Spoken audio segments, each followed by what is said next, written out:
Since the 1979 Islamic Revolution, Iran has framed its foreign policy not just strategically but spiritually.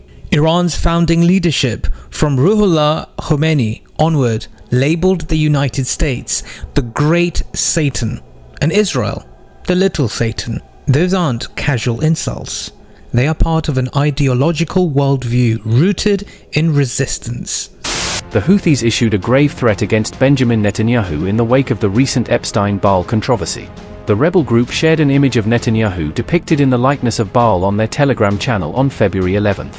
In the image, Netanyahu's likeness appeared engulfed in flames with a threatening caption saying, "Next."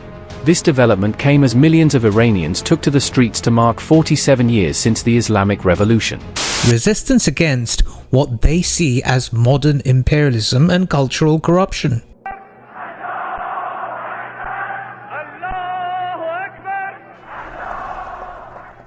In recent anniversary rallies marking the 47th year of the revolution, crowds still chant slogans like "Death to America" and "Death to Israel," and we see symbolic acts like burning an effigy of Baal decorated with Israeli symbols. This shows us that Iran sees its conflict with global powers in both historical and moral terms. Iranian Muslims equate Israel and the United States with idolatry and corrupt global influence, echoing ancient biblical imagery where Baal represented false gods and spiritual corruption.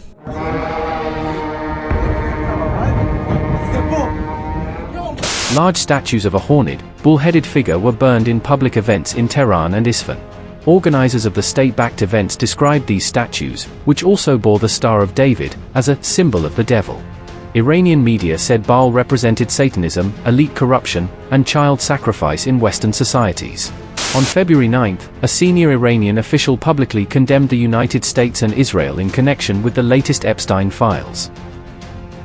Mohsen Rezai said, quote, "Trump and Netanyahu have done things that Hitler didn't do, Genghis Khan didn't do, and there's so much shame in it that with these recent statements that have been published from that island, everyone is going to these holes so that they can't be seen, their photos can't be published, and nothing can be said about them." And here's the thing, most Western analysts miss this. Iran doesn't just read the world in terms of military power or economic pressure.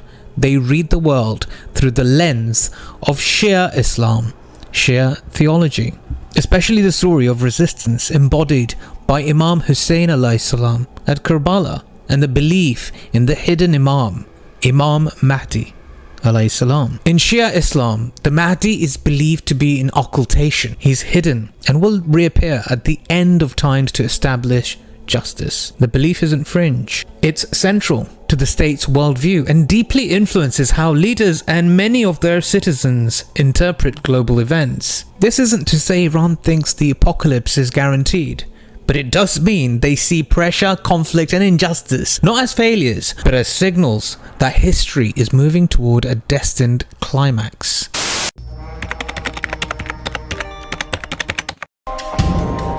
Russia is drawing a red line and standing firmly beside Iran.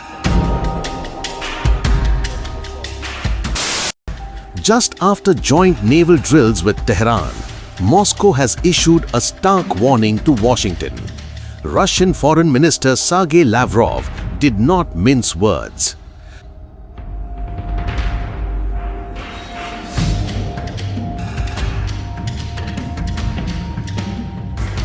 Lavrov warned that previous strikes on Iranian nuclear sites, facilities under international oversight, carried real risks of triggering a nuclear incident.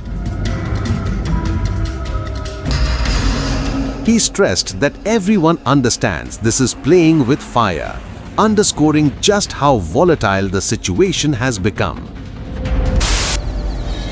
And now, the warning from Moscow echoes loud and clear. This is playing with fire.